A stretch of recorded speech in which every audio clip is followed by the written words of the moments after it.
नमोस्तु आचार्य भगवान, नमोस्तु भगवान, नमोस्तु नमोस्तु भगवान। आचार्य श्री समोसरण में जब अरंत भगवान विराजते हैं और अरंत भगवान की प्रक्रिया सिद्ध लोक तक हो जाती है और सिद्ध परमेष्टि बन जाते हैं, तो वो समोसरण का रिक्त स्थान खाली रहता है कि वहाँ दूसरे अरंत भगवान मतलब तुरंत आगे बैठ जाएंगे।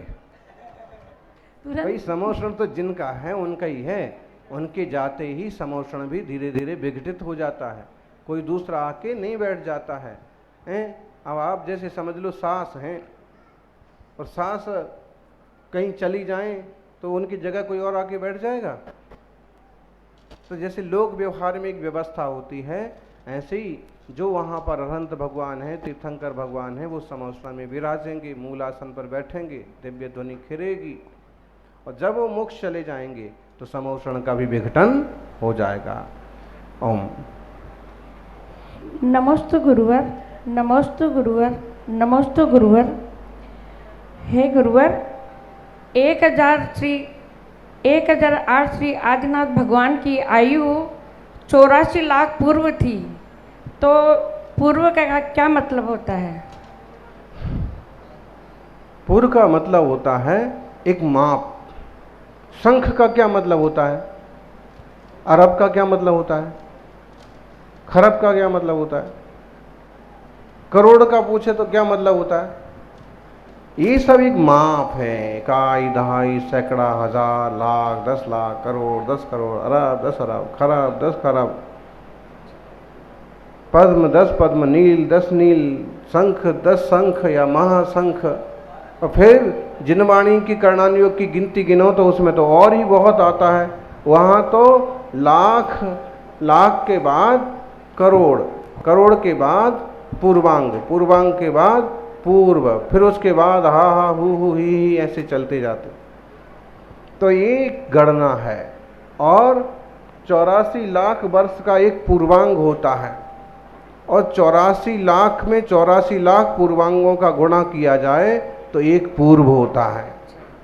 इतनी बड़ी उनकी आयु थी, करोड़ों वर्षों में। ओम नमोस्तु गुरुवर।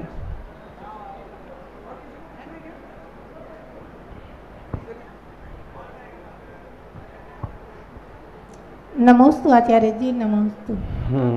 महाराज जी, जो जीव मिथ्यात्व को छोड़ के सम्यक्त को प्राप्त करता है और फिर वो वापस गिरता है, तो उसके कौन सा ज्ञान होता है? सु होता है या कु होता है?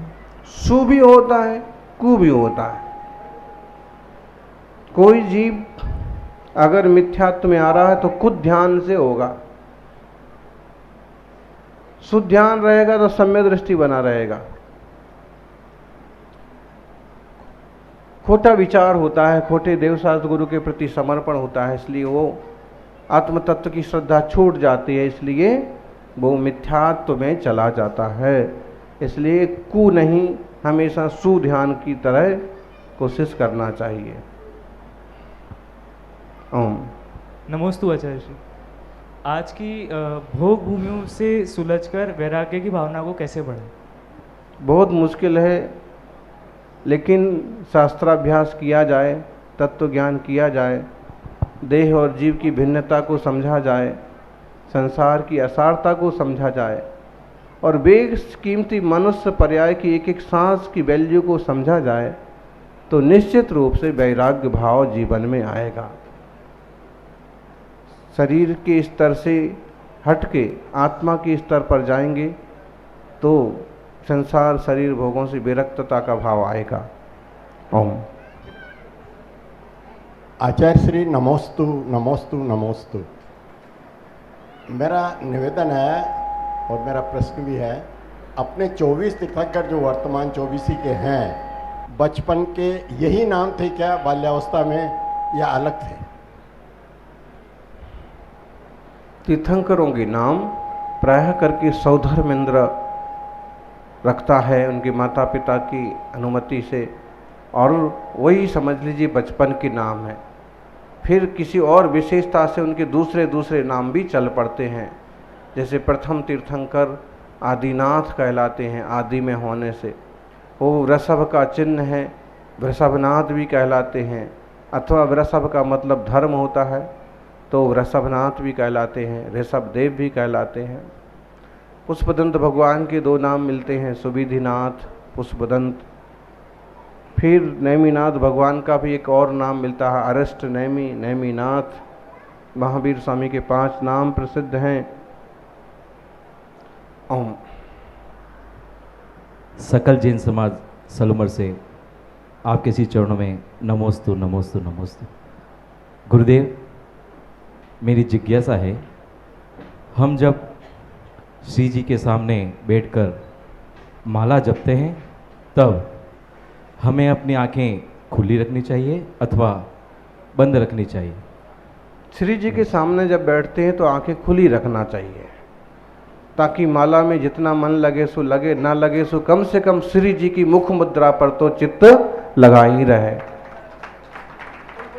जब मंदिर के बाहर होते हैं और हमें याद करना है भगवान को, तो आंखें बंद करना चाहिए, और जब मंदिर में जाते हैं तो आंखें खोल करके दर्शन करना चाहिए। लोग उल्टा करते हैं, बाहर सब तरफ देखते रहते हैं और मंदिर में अंदर जाते हैं तो भगवान के सामने ऐसे खड़े हो जाते हैं।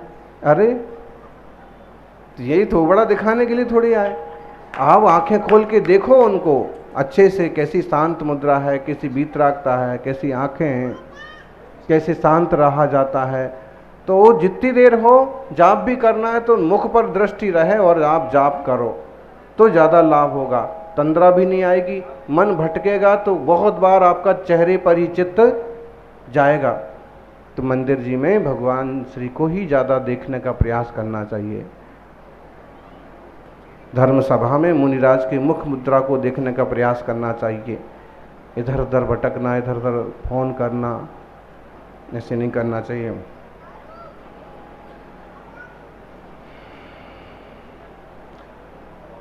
हम किसी को चाहें और हो कोई हमें बिल्कुल घास नहीं डाले तो कितना दर्द होता है। दर्द तो बहुत होता है, घास तो डालना चाहिए। थोड़ी बहुत घास डाल देना चाहिए, ज़्यादा नहीं डालना चाहिए, क्योंकि ज़्यादा उलझ होगी तो फिर और उलझते चले जाओगे। इसलिए संसार में राग आदि को बढ़ाना कोई बुद्धिमानी नहीं है, वीतराग भाव की तरफ बढ़ना चाहिए। ओम। महाराज जी के चरणों में नमोस्तु नमोस्तु नमोस्तु। महाराज जी, मुझे एक शंका है, मंदिर जी में जब छत्र और चंवर का जब अर्घ बोला जाता है तब उसमें जो ये भाव करते हैं हम, वो हमको करना चाहिए या नहीं करना चाहिए? करना चाहिए। भाव करने में तो कुछ खर्च होता नहीं है। नहीं, जैसे छत्र का ऐसे करते हैं, नहीं, तो वो छत्र ही मस्तक लाओ। के रोज अपने छत्र अपने चमर खुद घर से लेके आओ, और जब वो श्लोक बोला जाए तो छत्र से ऐसे करो, ऐसे आशीर्वाद मत दो भगवान को। ऐसे क्या करते हैं बताइए? ऐसे वो हाथ लगाने वाले भी बल्लम की तरह ऐसे हाथ लगाते हैं। अरे ऐसे हाथ आते, यही अनुमोदना ऐसे भी सीधे हो सकती है, हैं? वैसे भी उतनी दूर खड़े हैं, ऐसे कर रहे हैं। करना है तो कर लो, लेकिन कम से कम ऐसे आशीर्वाद जैसे हाथ करना या यूं यूं। अरे भाई, जब आप रोज कर ही रहे तो अपने 2 छोटे छोटे चमर रखो ना साथ में, जब वो होने लगे तो असली में करो। आपका त्याग तो है नहीं द्रव्य का, और नहीं कुछ है तो भाव कर लो। फिर खूब गरीब आदमी हैं, छत्र चमर अपन नहीं ले जा रहे, ले पा रहे, तो फिर ऐसे भाव कर लो। फिर वो हाथ ही जोड़ के कर लो कि मैं भी छत्र कर रहा हूँ, मैं भी चमर लगा रहा हूँ। ओम।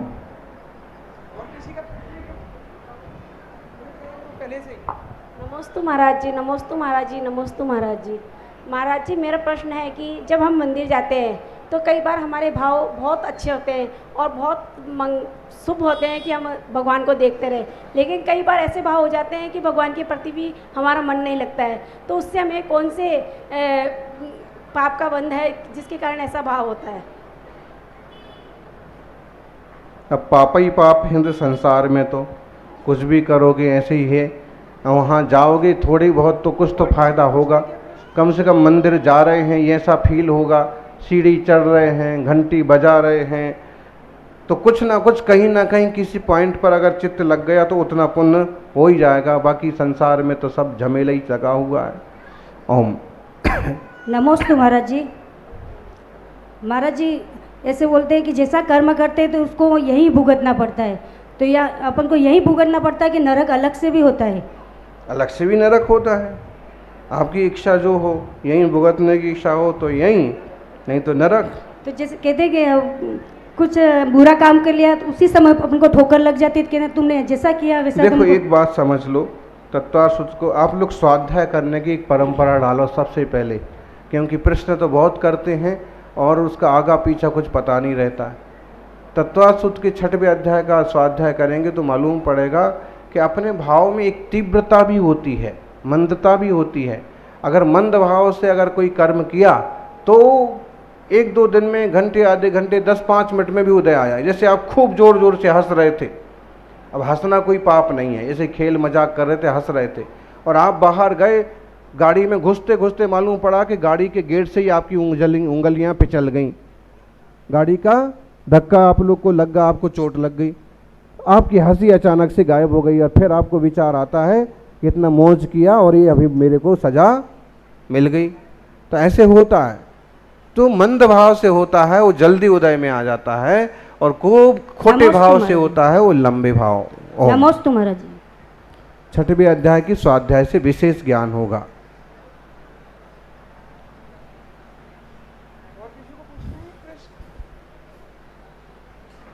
ओम नमः सिद्धेभ्यः। नमोस्तु भगवान। रीछा से राजेश जैन। सबसे हल्के, मध्यम और तीव्र कर्म बंद किससे होता है? सबसे हल्के कर्म बंद कैसे होता है?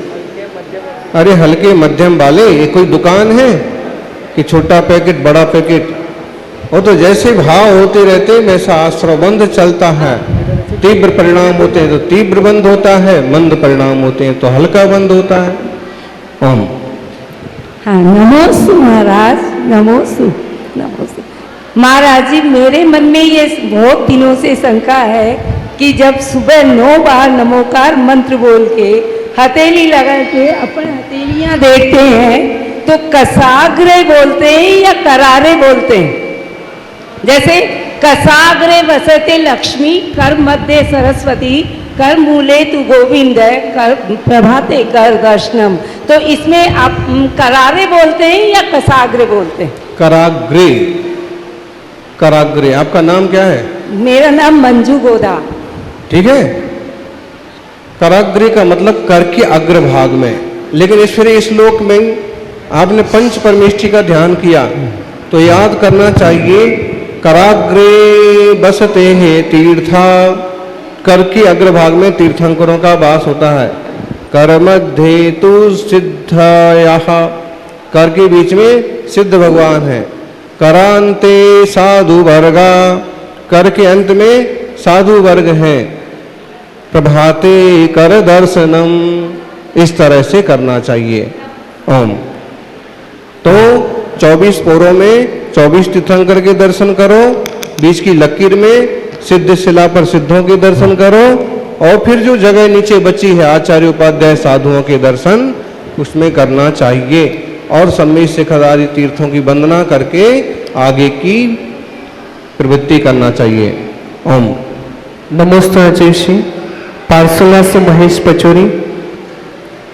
कमल की पाखुड़ी लेकर भगवान के दर्शनार्थ जाने वाला मेंढक सम्यक दृष्टि था या मिथ्या दृष्टि?